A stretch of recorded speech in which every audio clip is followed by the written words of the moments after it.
Hey everyone, this is Scott from the Scott to Grow podcast. Welcome to another edition of ReWatching Agents of S.H.I.E.L.D. Today I'm talking about Season 4, Episode 2, Meet the New Boss. So I'm just going to be starting off with the plot summary and then just talking about my general thoughts about this episode and any foreshadowing and Easter egg elements I might have noticed. So let's just start with that plot summary, which says, S.H.I.E.L.D. and Daisy independently investigate the figure and apparent ghost of a woman named Lucy, both concluding that she worked at an abandoned facility, Momentum Energy. Daisy confronts Reyes again, and he once more overpowers her. Restraining her, Reyes searches Daisy's belongings and discovers her research on momentum energy. He leaves, and Daisy escapes her restraints. As Director May plans to officially announce S.H.I.E.L.D. as a legitimate organization again, the infected Agent May grows increasingly paranoid, seeing all people as monsters and eventually attacking other agents. Director Mace restrains May with his inhuman strength and promises to take care of her. Mac and Fitz arrive at Momentum to find more ghosts who attempt to blow it up with them inside. Ghost Rider intervenes, destroying one of the ghosts, and Daisy arrives to stop S.H.I.E.L.D. from taking him in. Rather than rejoin S.H.I.E.L.D., Daisy agrees to work with Reyes, who believes that the actions of the ghosts and the watchdogs may be tied to him. This was the second episode of this season, and I really enjoyed it again because we get a whole lot of Ghost Rider, and not just Ghost Rider, but we get a little Ghost Rider Quake team up. They're not quite.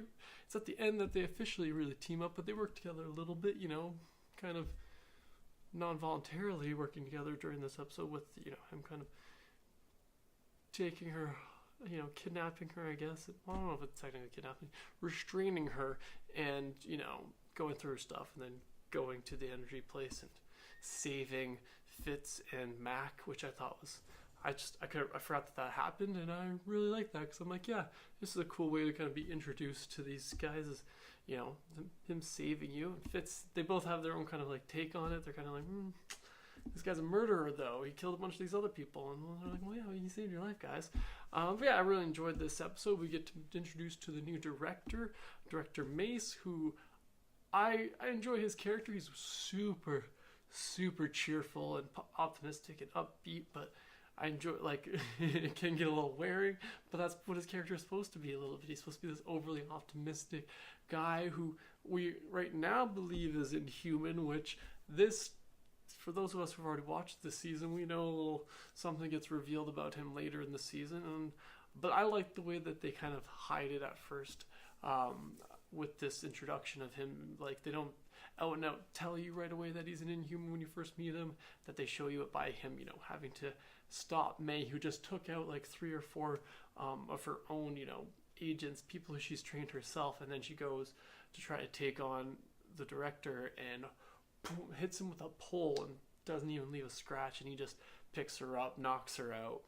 And yeah, I really like that kind of introduction of being like, yep, okay, kind of just had to step in, and we believe that he's an inhuman at this point, and I like the way that plays out. So it was a fun introduction to him.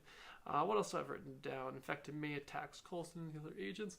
That's just kind of, so it's just always a little fun to see the team kind of have to fight one another sometimes for whatever reason, whether it's mind control or in this case an infection from the Darkhold, which is another thing I learned in this episode.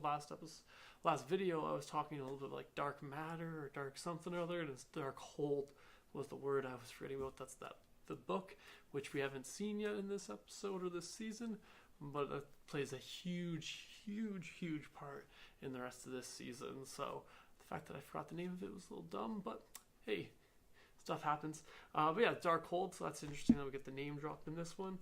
What else do I have written down? Oh, and then just at the end we get Ghost Rider and Quake teaming up. So I'm excited to get to that throughout the season. I like this kind of, I don't want to say odd pairing, but random pairing of these superheroes, and I like it. I just dig it. I like seeing these kind of, they come from very different backgrounds, different backgrounds, but also similar, different in the fact that, Daisy's actually a former agent of S.H.I.E.L.D.